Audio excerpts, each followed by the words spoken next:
Your cat is lying somewhere right now doing absolutely nothing. Maybe it is asleep on a chair. Maybe it is staring at a wall. Maybe it has knocked something expensive onto the floor and walked away without regret. It does not look like an engineer. It does not look like a laborer. And it definitely does not look capable of moving a 2-ton block of limestone. But 4,500 years ago, an animal very much like it became part of the same machine that made the pyramids possible. Not by pulling stones, not by designing ramps, not by whispering architectural secrets into a pharaoh's ear. Cats helped build the world that could build pyramids. And the real story begins with something far less glamorous than gold, gods, or tombs. It begins with grain. The Great Pyramid of Giza was built for Khufu during Egypt's 4th dynasty in the 26th century BC. It was not one building standing alone in an empty desert. It was the center of an enormous organized landscape. Quarries, harbors, roads, workshops, bakeries, storage rooms, administrators, boat crews, stoneworkers, and a settlement built to keep thousands of people alive while they worked.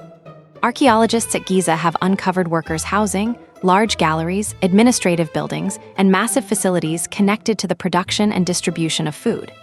The pyramid may be made of stone, but the system underneath it ran on bread and beer.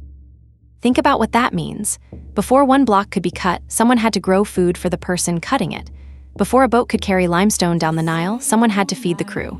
Before an overseer could count supplies, someone had to harvest the grain, dry it, transport it, store it, grind it, bake it, brew it, and move it to the right place at the right time. A pyramid is not just stone stacked high.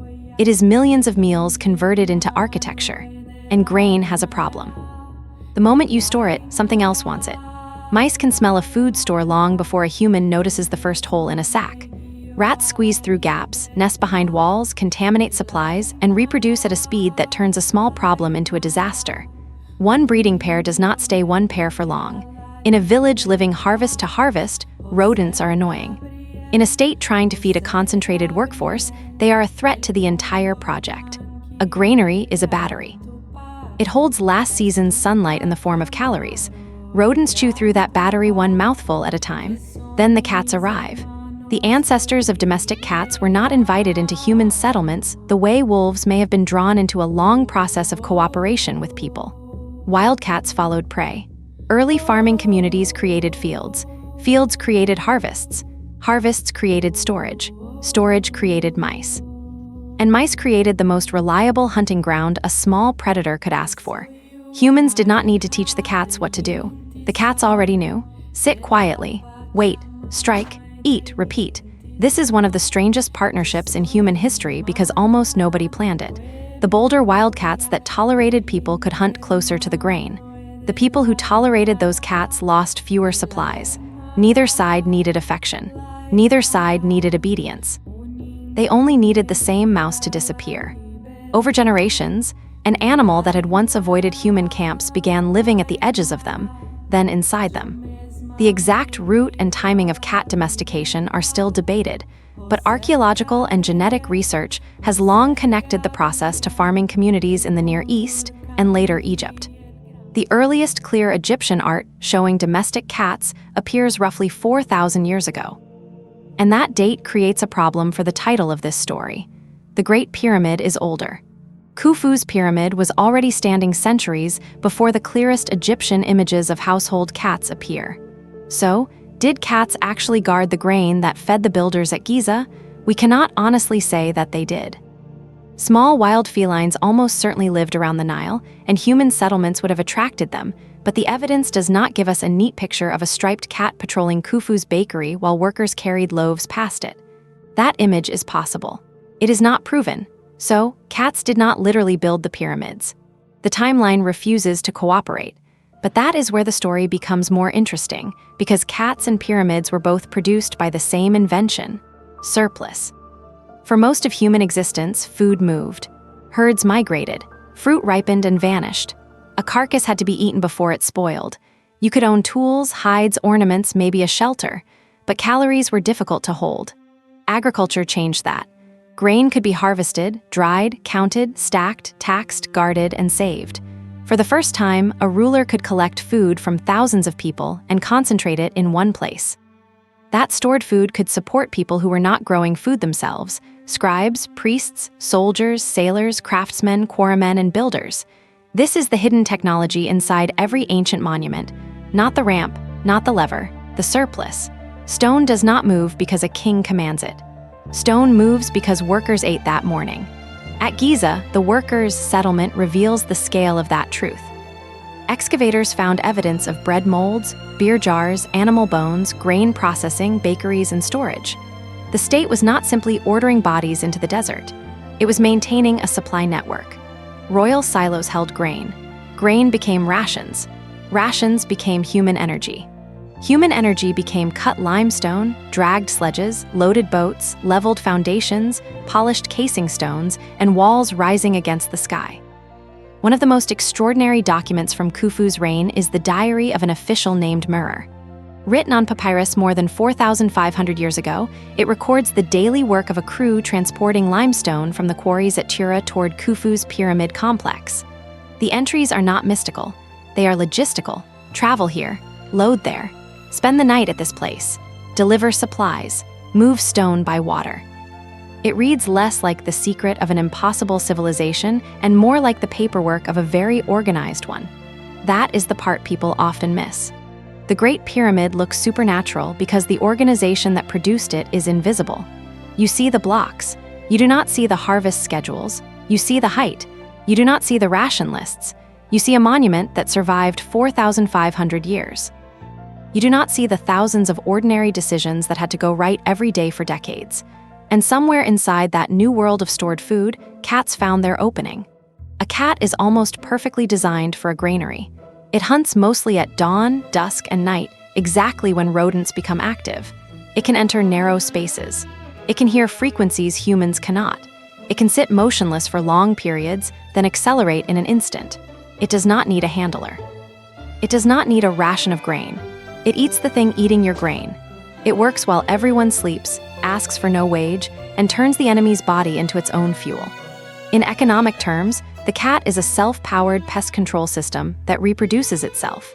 Ancient Egyptians valued cats for practical protection against mice and dangerous animals such as snakes, and over time that usefulness became tangled with religion, identity, and power.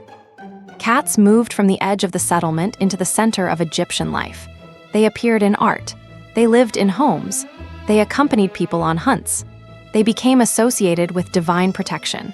This transformation did not happen overnight. Early Egyptian deities connected to lions and dangerous feline power existed before the familiar household cat became a sacred image. Later, Bastet came to be represented as a cat or a cat-headed woman and was associated with protection, fertility, childbirth, joy, and the home. The animal that guarded food stores became a symbol of a goddess who guarded the household.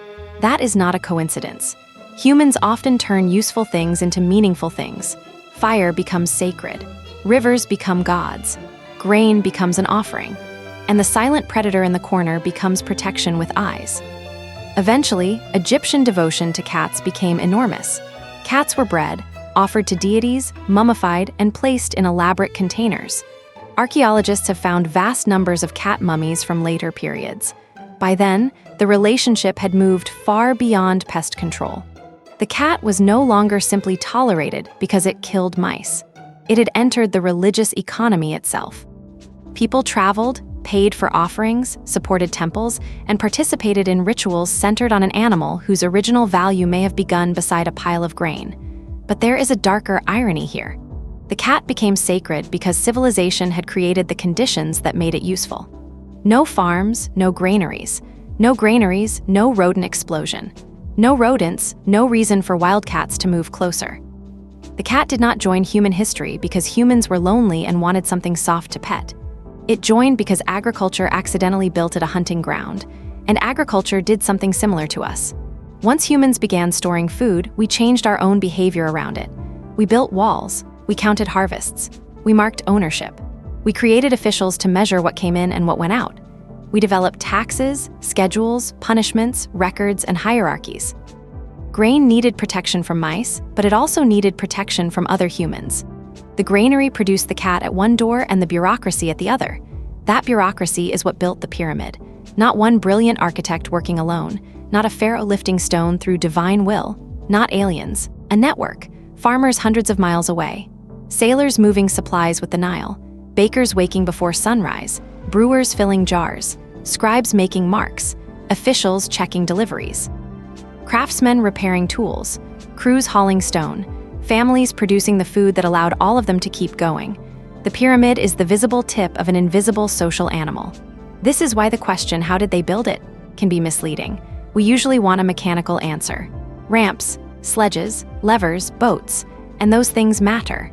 But the deeper question is how a society convinced, organized, and fed enough people to repeat difficult work for years without the whole system collapsing. The answer is not hidden in one lost machine. It is distributed across fields, storehouses, kitchens, river channels, records, and human relationships. The cat belongs to that story not as a builder, but as a clue. It tells you what kind of world Egypt had become. A world with enough stored food that rodents could specialize in stealing it. A world dense enough for wild animals to discover a permanent ecological niche inside human settlements. A world organized enough to turn protection into symbolism and symbolism into religion. The presence of cats near people is evidence of a civilization learning to hold onto abundance. And abundance is heavy. Once food can be stored, rulers can redirect human time. A farmer can feed a stone worker. A village can support a priest. A harvest can become a temple. A tax can become a wall. Enough seasons collected together can become a mountain made by hands. That is what the pyramid really is. Stored sunlight converted into grain. Grain converted into muscle. Muscle converted into stone. The cat stands somewhere in the middle of that chain, watching the grain. So no, cats did not drag the blocks of the Great Pyramid. They did not calculate its angles. They did not sit on Khufu's throne issuing orders, although any modern cat would probably consider that arrangement reasonable.